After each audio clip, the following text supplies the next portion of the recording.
Hey guys, what's up? How ya doing? I'm here to talk to you guys about my first impressions on Spice and Wolf Merchant Meets the Wise Wolf, or Okamito Koshinro Merchant Meets the Wise Wolf. Anyways, I heard a lot about this series from a friend of mine on YouTube, that kind of thing. He's a big fan of it, that kind of thing, and his waifu is Holo, which apparently I fall in love with her too, ironically.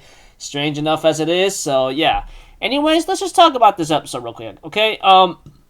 We have to it that there's a woman talking to a young girl and telling her a certain story, and then we go to a certain time where we get to see one of our characters named Kraft, We get to see to it that he goes through a village and he ends up seeing some kind of ritual involving like some kind of like wolf whatsoever being chased down, yada yada yada, just your typical kind of guy walking through a village and then trying to like keep going with his own day here and there. Eventually, he stops by a certain river or possible lake. I don't know, because honestly, it's like a little confusing on the top of the notch. Who knows when? He ends up meeting the person named Holo inside his cart, who's been like taking shelter there. We get to know her reasons why she's doing this here and there. Kraft does not believe her believing some kind of like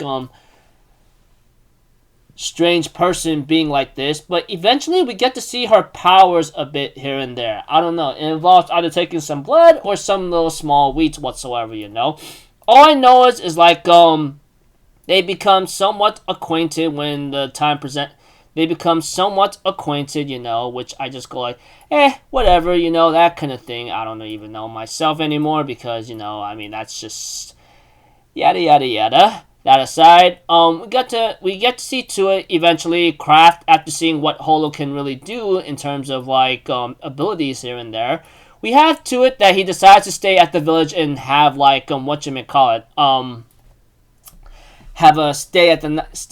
a night stay whatsoever after what he's been through.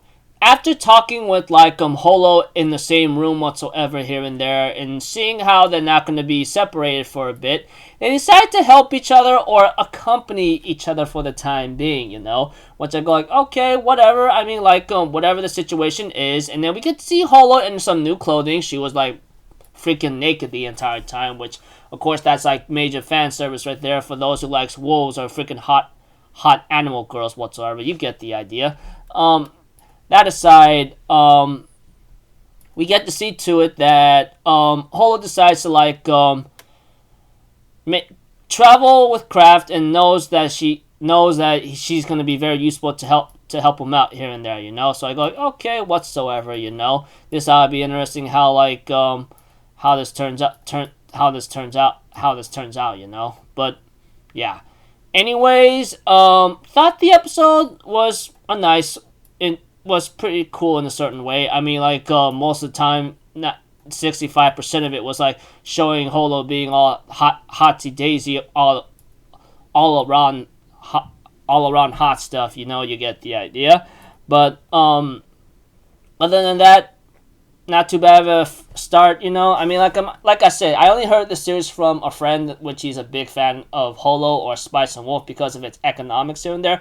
Even some people tell me, like, get ready for it because you're going to learn a lot from this. I don't know. So, anyways, next episode is called Mischievous Wolf in No Laughing Manner, which apparently sounds a little like, a troublesome episode, which we'll have to see how that turns out. So until then, people, I'll see you guys in the next video. So I'm off the Zittle. Have a good day. I'll see you guys next time. All right. Peace out. Bye bye. Toot toot.